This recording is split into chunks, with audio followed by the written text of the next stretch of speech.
front of me is Honor 200, and today I would like to show you how you can edit passwords saved in Google Passwords Manager.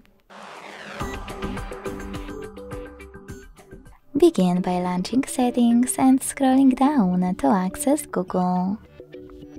Then all services, Autofill, Autofill with Google and Google Password Manager.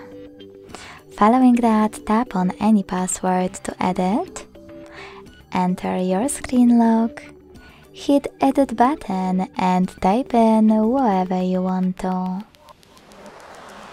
When you finished, hit Save at the top right corner. Thanks so much for watching. If you enjoyed this video, leave a like, comment and subscribe.